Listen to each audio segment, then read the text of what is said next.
A graça e a paz, irmãos, tudo bem? Hoje vamos ter a palavra da célula, né? Palavra super poderosa. Chama o perdão completo e definitivo em Cristo, né?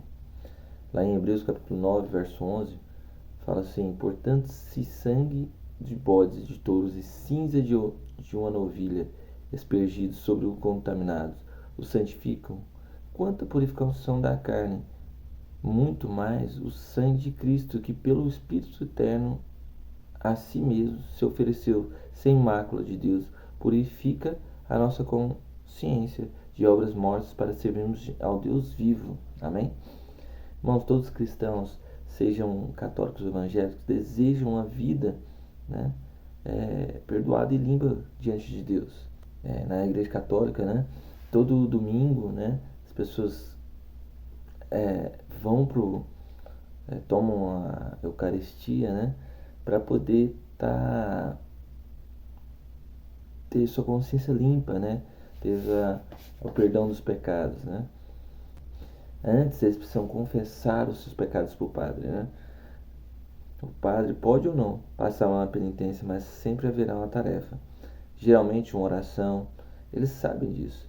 Se um católico estiver angustiado a semana toda por causa de um pecado, ele vai até a paróquia se confessar ao padre. E no domingo, quando recebe a hóstia, ele se assenta em paz. Ele está dizendo: fui perdoado, né?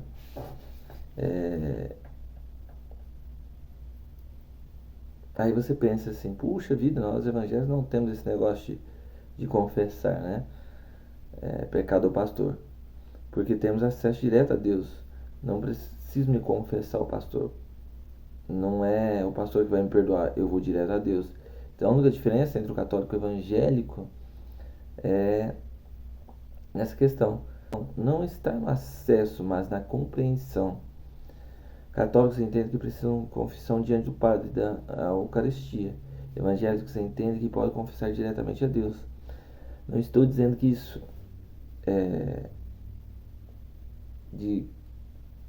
dizendo que isso porque quero que você venha me contar alguma coisa.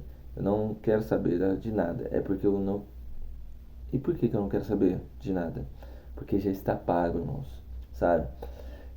Nós ficamos muito bem com medo, né, do nosso pecado ter alguma alteração lá no céu, mas não, irmãos.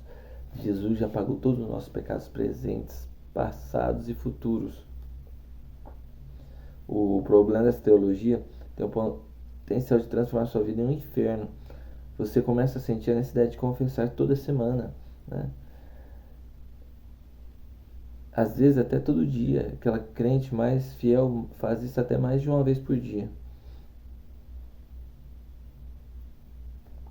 Agora Jesus desceu do céu para isso. Ele desceu da glória, suportou a cruz para você viver assim? Não. Ele veio trazer vida, e vida em abundância, irmãos. Amém? O diabo não vai te acusar das coisas futuras. Ele sempre te acusa pelas coisas passadas. Sobre o passado você precisa declarar todos os dias: não há mais nenhuma condenação sobre mim.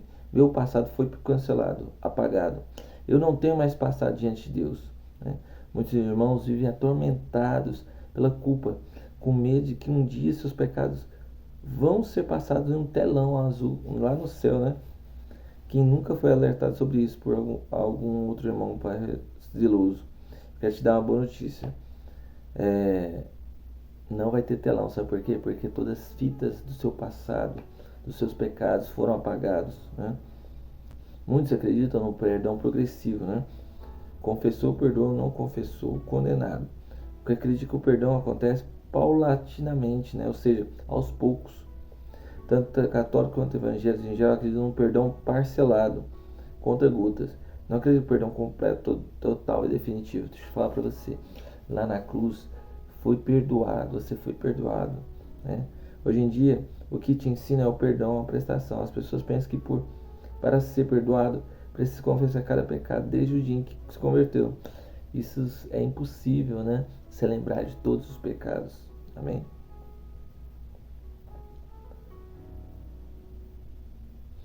Preste atenção, Jesus não morreu só pelos seus pecados que você cometeu antes de se converter, ele morreu por todos os seus pecados. Todo o escrito da dívida foi removido. Nada consta no seu nome, nos tribunais eternos. Entendeu, irmãos? Ninguém pode te acusar mais, nem o diabo, nem você mesmo.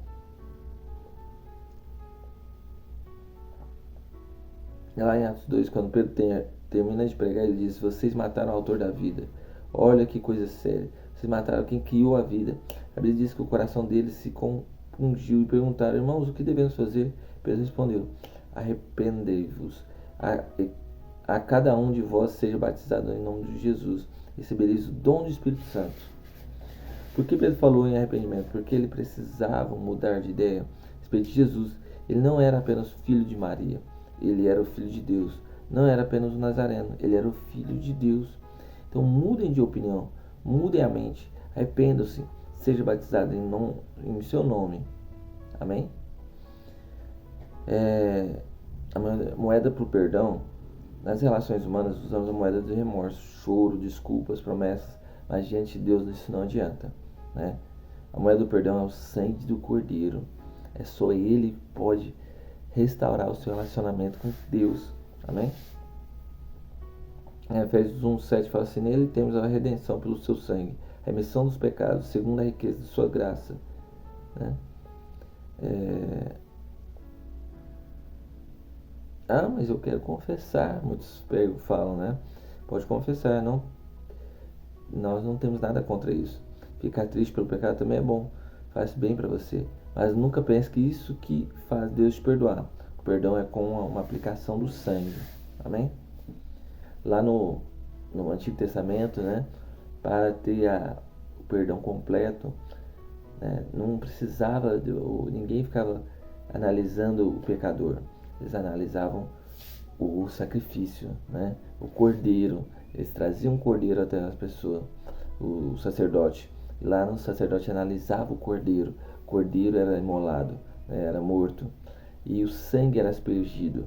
Né? Era esse sangue que é o perdão. Amém? Deus olha para você ou para o cordeiro, sabe? Quem precisa ser qualificado? Você ou o cordeiro?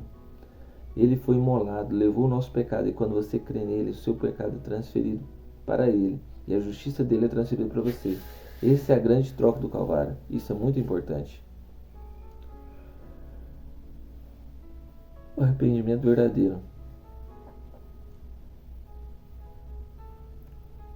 Olha, a confissão depende de lembrar, depende da memória. E eu te pergunto, alguém lembra de tudo que durante o dia, na semana? Tem gente que só se confessa uma vez por semana, mas se você esquecer confessar um pecado, ele não seria perdoado. Concorda comigo que isso gera angústia? Sabe, eu tenho uma péssima memória, irmãos. Então, eu não teria como eu lembrar de todos os pecados durante o dia para me confessar. A nova realidade é o que? Depois da cruz já somos perdoados em Cristo. Agora vivemos a partir do perdão. Amém? Isso é verdade. Em Efésios 4:32 diz: perdoai-vos uns aos outros, como também Deus nos perdoou em Cristo. Amém? Então, irmãos, nós somos perdoados já, nós temos que crer nisso. Perdão não é teoria, mas prática diária. Afeta a sua relação com Deus, consigo mesmo, com o diabo e com os irmãos. Quem entende perdão vive livre, alegre e frutífero. Amém? Nós temos que ter essa verdade. O Evangelho não é sobre condenação, mas sobre boas novas de perdão e vida eterna. O sangue de Jesus foi suficiente, completo e definitivo. Hoje você pode declarar: eu sou perdoado. Amém? Não há mais condenação sobre mim. Fui totalmente perdoado. Estou livre para viver a vida de Deus. Amém? Essa é a palavra hoje da célula. Amém? Tenha um dia abençoado, cheio da presença de Deus. Leia a Bíblia, medite na palavra, ore e tenha comunhão com os irmãos.